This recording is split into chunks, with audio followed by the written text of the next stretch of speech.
This is 52 mannequins in 52 weeks. The goal of this video series is to really get down a bunch of different longer hairstyles. I want to feel extremely confident in doing them. I'll put it to you this way. When I do a fade, I can turn off my brain. I can talk to the client. I don't have to think about what I'm doing. And really that's the goal with doing this challenge for longer hair, is to be able to do the hairstyle so well that it's basically muscle memory. I can turn off my brain. I can talk to the client. You know, once in a while, obviously I'm still thinking like, all right, you know what, this is going the right way, or maybe it's not going the right way, so kind of adjust. But the goal is to be able to have it down to muscle memory so that I can do it in the same amount of time and really give my client the experience they deserve without having to really think so hard about what I'm doing. Because right now, that's what's going on. I'm doing the haircut. Some of the longer hairstyles, for the most part, I can do without thinking much, but once they start getting a little more complicated, I start to have to think more about what I'm doing. You know, I just want to make that a lot easier. So today we're going to be doing a wolf cut. It's a longer hairstyle with two goals. Goal number one is to be able to do it with good form. So I went to a class with Josh OP and he told us, don't practice when you perform. When you're getting paid to do a haircut, you're performing. That's the same thing as an athlete practicing something that they don't have down during a game. You wouldn't do that. So same thing, we're practicing on our free time with a model that has not paid us, so we can feel free to mess up and learn as much as possible. That way, once we have it down to muscle memory, then we can take these techniques to our clients, perform with them. Because one thing I found, at least with me, is whenever I try incorporating a new technique and I still don't have it down, what ends up happening is I'm trying the technique out, it's not working, I start incorporating a different technique, and your whole train of thought gets messed up. I like to have things in steps, so I do this step, then this step, then this step, and when I'm trying new techniques out, it kind of throws that out and I don't feel as confident by the end of the haircut, versus when I do my steps, I know everything is correct the way I like to do it, and by the end of the haircut, it all comes together and I feel extremely proud about it. Versus when I, try stuff that I don't understand very well yet, you finish the haircut and it's like, well, that didn't go as planned, or maybe it did go as planned. Maybe it did. Maybe you got lucky, maybe not. But still, I think it's better to have the techniques down before. So we're gonna do a wolf cut with proper form. I wanna find the angles that best work for me. I wanna stop doing this type of stuff where you're really bending over. Obviously, if you're a barber or you're a stylist, you know why. It's for longevity. You don't wanna be bending over all the time. Carpal tunnel's already kicking in. Like whenever I'm doing something random, I'll feel like a little strain. And so I have to adjust really for longevity. So I wanna do the whole thing with proper form, really figure out what proper form is, stop like raising so much, bring it down. And then, I want the cut to come out good. So that's number two. And then number three is I want to be able to style it. So know what I'm doing when I'm styling, where you want to add volume, where you don't want to add volume, and really get the shape down. So it's a runway worthy haircut, you could say. So let's get started.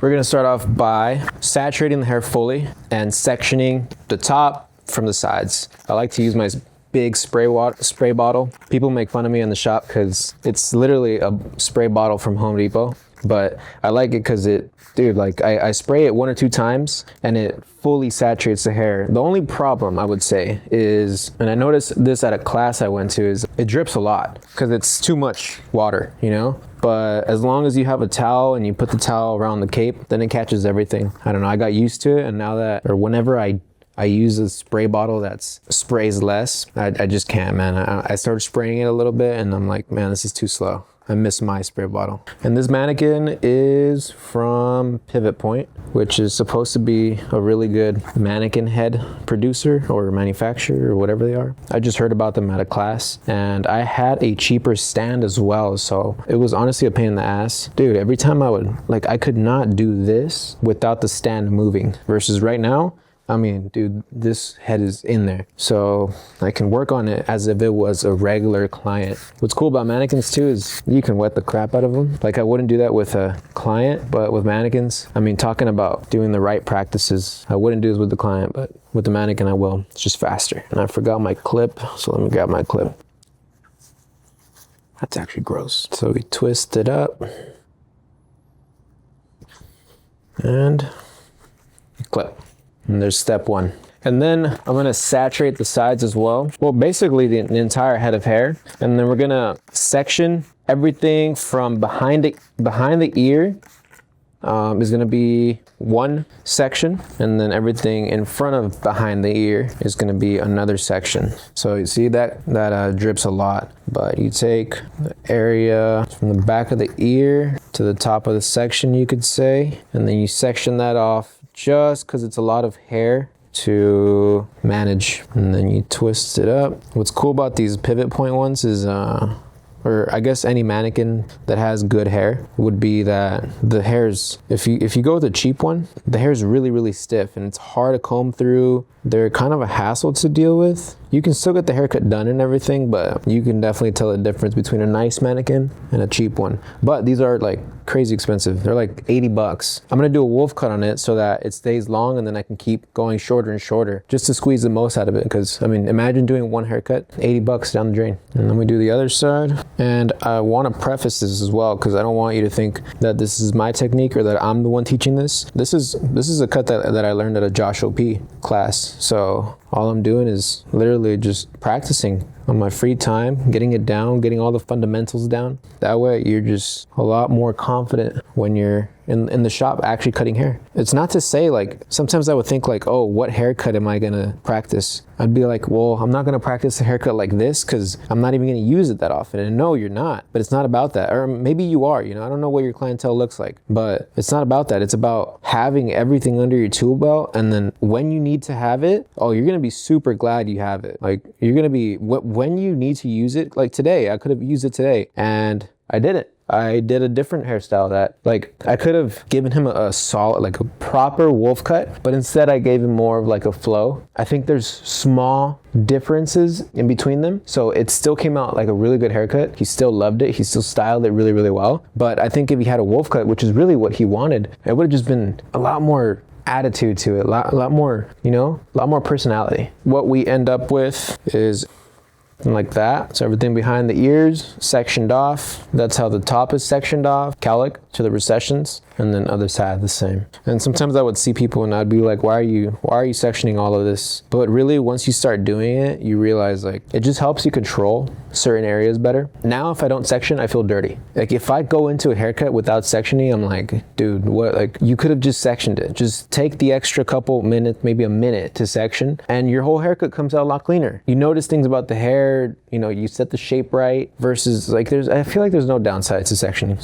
So he doesn't have that much hair. It's long hair, but it's not crazy long below the shoulders, but we're gonna do it just for the sake of the practice. So what we're gonna do, see, like even doing that, I feel my wrist hurting. And I don't even know what I did. I just pulled it out and I think I bent my wrist like that. We're basically just gonna separate the nape, just cause if you go in and you cut an entire chunk of hair off, I mean, there's so many layers to it that it's not even clean. So we're gonna section off the nape, just kind of clean it out. One trick I learned was to use the spine of the comb to really lay the hair flat. So you're kind of slicking it onto the head. And the more water, that's the thing about long hair, is like you need a lot of water to help the hair stay in place. So for this one, we just dragged the tooth of the comb and created our line. I'll show you right now. And then we just take a clip that up. So that's what that looks like now. Just the nape separated. And then we're gonna go in and make sure we have the same guideline, or the guideline that we want. Because for example, if it's a client that have never cut up before, a lot of the times it's uneven from the last haircut or from them just messing with it. Like for example, my little brother, whenever he comes in for a haircut, his bangs will be really short. And I'm like, did you cut your bangs? He's like, yeah. Because he'll notice like when they get too long, he'll just cut them, but he likes the rest. He just doesn't like that the bangs get in his eyes. So, I mean, for this one, since I've never touched his head of hair and it's a mannequin, it's probably gonna be the right length, but maybe not the right shape. So if it's round, we're gonna square it off. If it's squared, we're gonna keep it squared, just make sure it's even. You could do it with a feather razor or scissors. And so for this one, his hair is pretty squared, so we're gonna leave it. One thing I heard once was we get paid to cut hair, and so we wanna cut hair. And so sometimes we'll cut hair that doesn't need to be cut just because you know, we get paid to cut hair. So if something doesn't need to be cut, don't cut it. Just like in this example, you know, sometimes people would go in and just chop off maybe like a 1/4 inch, but if you're trying to preserve length, like there's no reason to chop it off. Now that we got the nape down,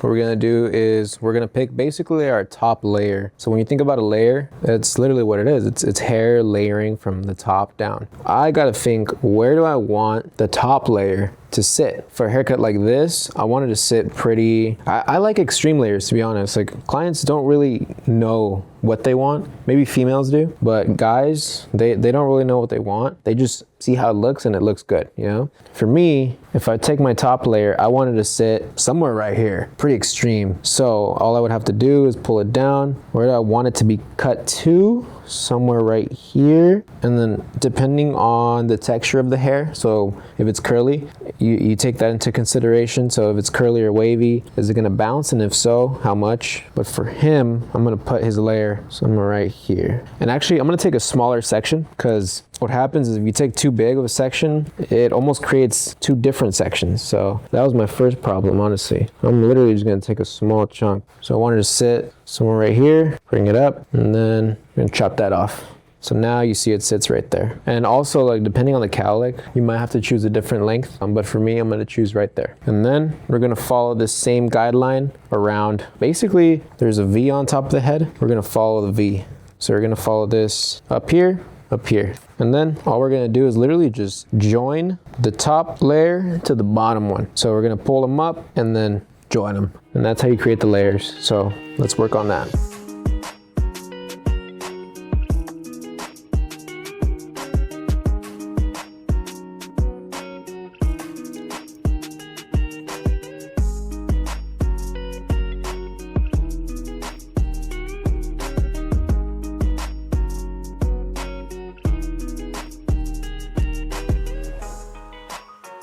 Cool. So now I got the top layer, and you can already see, like, this hair actually does have a little bit of curl in it, but you can already see that, well, I don't know if you can or can't see, but the layer is stopping somewhere around here. Somewhere around the top of the, you know, the top of the back of the head. This is the top of the head. It's laying somewhere right here. So then literally all we're gonna do is, it's another cool thing about these pivot points, and I'm not sponsored or anything, like, I just like it. I noticed the guys at the class, they were just resting it there, where with my other tripod, you couldn't do that. They would, I mean, you would tip the thing over, so, but yeah. So we're gonna fully saturate it again, and then create like that mohawk on the back of the head. So we'll section that off to the side, and then create our other one. Boom. And basically what I learned was, like, the best way to know what angle you cut something at is just to put the comb where you took your section. So for me, it was at the cowlick, and then this same angle basically is the angle you're gonna cut everything at. So when you pick the hair up, what determines whether you cut it, you know, more angled like that versus more angled upwards? It's your first guideline. So if you put the very tip of the comb at your first guideline that we created, how is that comb angled? And then that's kind of how you follow it, from my understanding. So we're gonna come at it, same angle.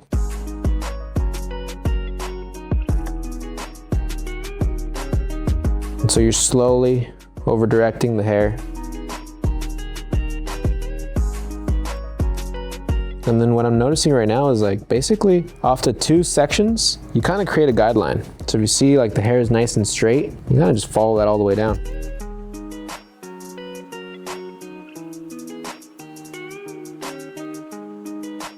Now we have our layers. You can already tell, like, it sits super feathered, just like, look at that. I mean, there's striations all the way down. So basically from here, all we do is remove that, because we already cut that.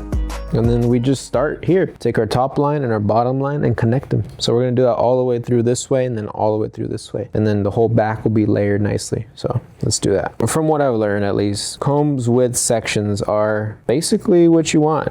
You know, anything larger than that, you can't really grab very well with your hand anyways. So combs with, and again, like, the nicer you section, for me at least, I've noticed, the better something comes out. Sometimes it's hard though, I'm not gonna lie. Like, some people's hair just doesn't section very well. I don't know why. I don't know if you have to wet it more, or sometimes that doesn't even help, wetting it more.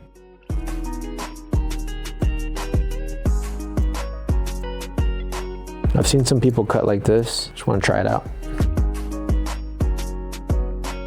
And one thing I have to catch myself doing is not over directing it the wrong way. So if you're working in this area, over directing it, you know, straight out from where the head grows, not like this, you know, because now you're over directing it even more. And that's it. This one can go to the side, and then we create our new one. So if you want to, you could even, I usually don't clip it, although I probably should, honestly. Like, it keeps everything so much neater. A little clip right there and hold it nicely. So yeah, we'll do that all the way that way. Comes with.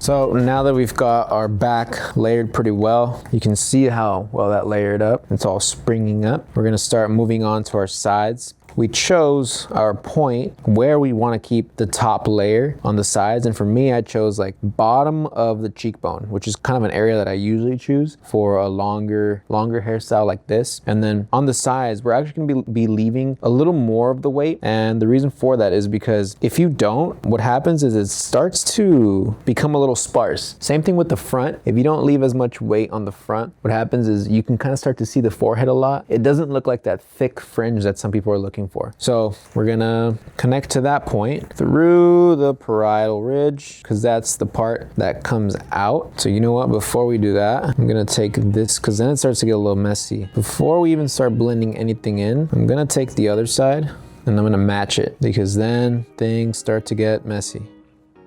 Now we have our 2 points. So we're gonna go in and we're gonna connect it.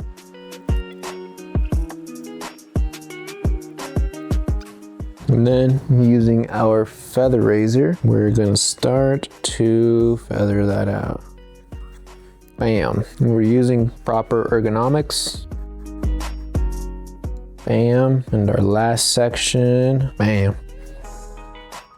Ooh.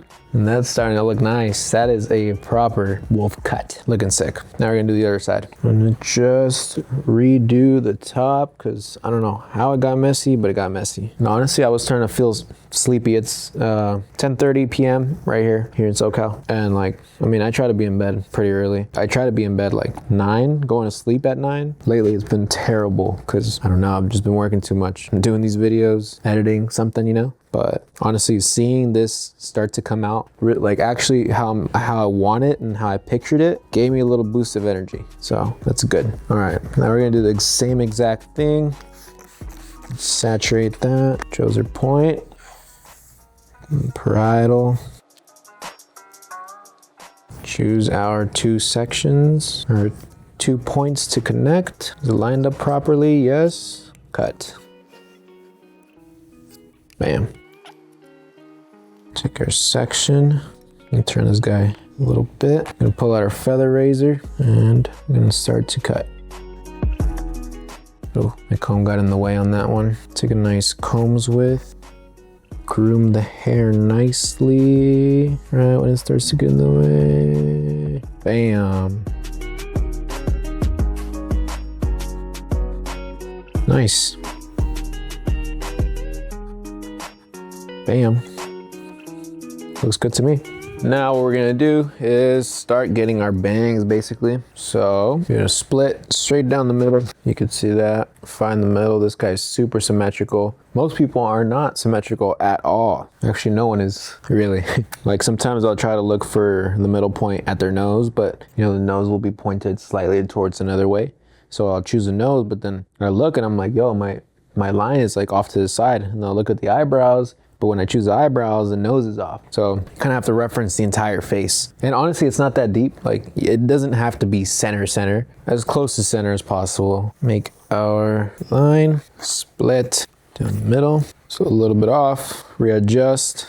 And then we're gonna take the area, maybe 2 or 3 inches above or behind the hairline. That way we could start to determine our end points or end or start points. Basically, where do we want the hair to fall? So for him, we chose cheekbone for the sides. So we're gonna go slightly shorter. Since I already know we're basically gonna choose nose for the middle. We'll get our feather razor. And actually, I'm gonna create a smaller guideline because proper, not ergonomics, but proper technique. I wanna choose a smaller guideline so that everything is a little more precise. One thing I heard Oliver from Menspire, I believe, is he kept saying, we're dealing with precision here. And I really like that because you could say, yeah, it doesn't need to be that precise or that centered, but we're dealing with precision haircuts here. So the more precise we have, the better. And then I'm just gonna connect those two. Bam, and then we'll get this side. And there we have our front base. Since everything in the back is a little more round, meaning a little more layered, less heavy, then what we're gonna do is when we're blending in this top section into the sides, we're gonna elevate it a little bit. Because the more you elevate, the more you over direct the hair and it starts to round it off. So there's not as much weight. As we move forward, we're gonna start to create more softer squares. So we're gonna bring the hair more towards us. So I'll show you right now. So at least for me, so that I can see the separation between the more rounder shape and the more square shape, I parted it behind the ear, followed it all the way up to the top, and then we're gonna start to, okay, and this section is not clean, man. I wanna do that all over again. Right there. Bam. Okay, now we've got a clean section. Bring it up to about my chin. Basically right where the hair starts to fall out. You see my guideline, cut there. Bam, that way the hair in the middle of this whole group is cut straight out basically. And then we're gonna move to this, and instead of pulling it up to my chin, we're gonna go sternum. And then we take the longest point and start cutting there and connect it to the back part that we just cut. So literally, not literally, because I don't think that makes sense in this sentence, but all we're doing is connecting point A to point B. And one thing I've noticed in the shop is when I don't have that vision, when I don't have the points that I'm connecting, the whole cut just takes longer and it does not come out good. You need, at least I need, to have a vision of how the hair is gonna look, where it's gonna go from short to long, where it's gonna go from long to short. That way I know what lines I'm connecting in the haircut. So once we have that, do the other side. Bam, lock that down and make a nice straight line. Boom. Actually, I should have done the other way. Nice straight line. Get that out of the way. The back, we're gonna go to the chin. So try to grab some of that hair from the parietal ridge as your guide straight out and cut that. Honestly, for most cuts, I like round, because at least what I notice is clients don't like weight. Whenever they come to me, they're like, it feels too heavy, get rid of the weight. So unless they have like a specific need for the weight, then there's no reason to leave it.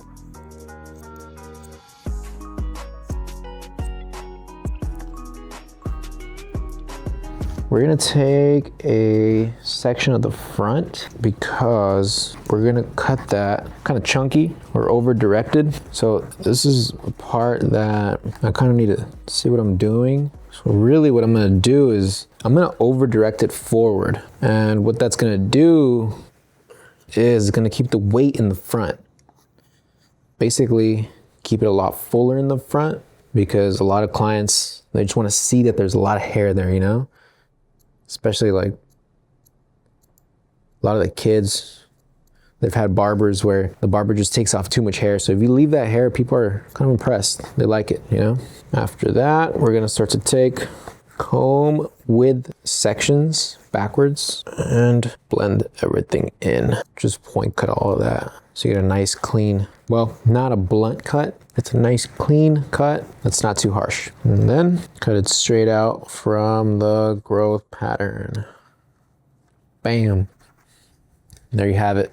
That's our cut. Everything is already coming together really nicely. It's all layered really well, which I'm super happy about. Super long on the back, man. Like, this is awesome. Cut cutting it is done. Using proper form is done. Now all there is left to do is to style it and make it look good. I'm barely learning how to style, to be honest. I'm watching people and how they do it. There's so much more that goes into it than just, you know, putting some clay, putting whatever pre-styler, what you style it with. Do you use a funnel attachment? Do you use a diffuser attachment? Comb? What products do you use? What level of moisture do the products do you use have? And why are you using that level of moisture? There's so much that goes into it. I'm still learning, and I think it's my favorite part because, man, I didn't used to style clients' hair, and now that I do, man, they've never had their hair styled like that. And yeah, some of them don't really care. Some of them, they're just gonna go wash it off. But still, like, even the fact that you did that, it kind of shows them like, damn, like this dude, like he can do it, you know? He's not just cutting my hair.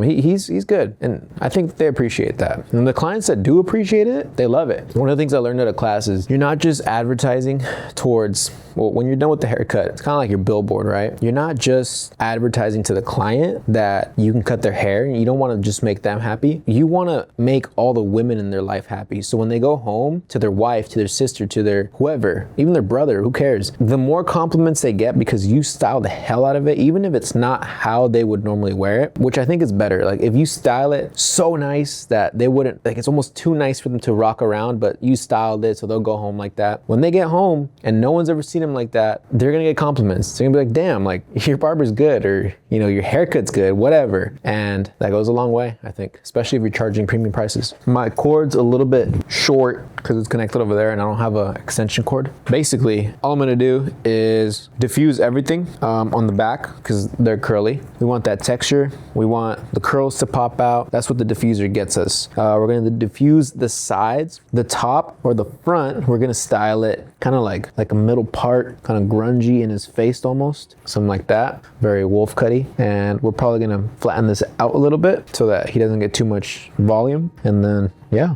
so let's see how it looks.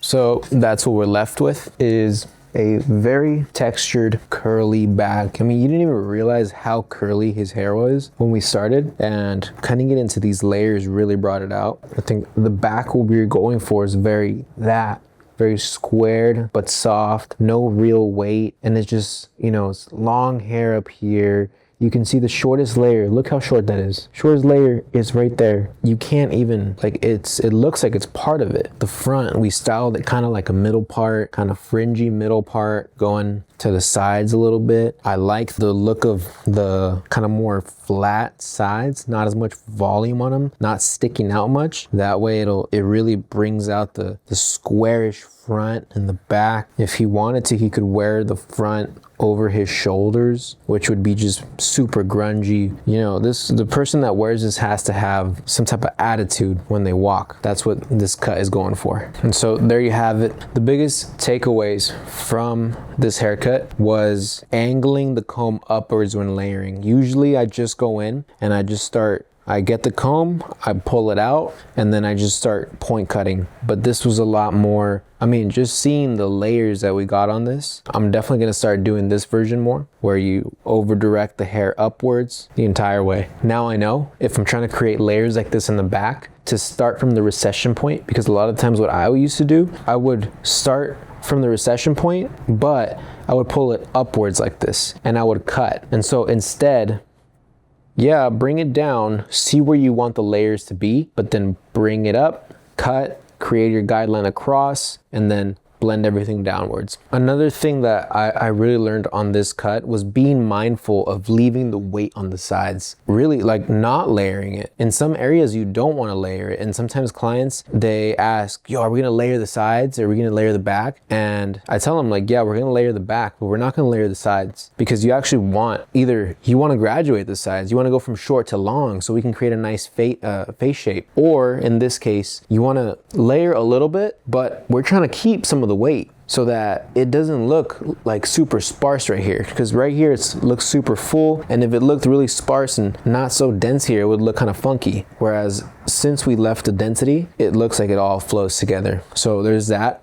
Another thing I learned on this one was same thing, over direct it forwards towards the hairline to create the weight, and then you can start blending everything backwards. Last thing I learned on this one was using the straight razor to just kind of go down, right? With no real endpoint. And then you go back and you kind of refine it, make sure both sides are even. And so there you have it. That's the finished look.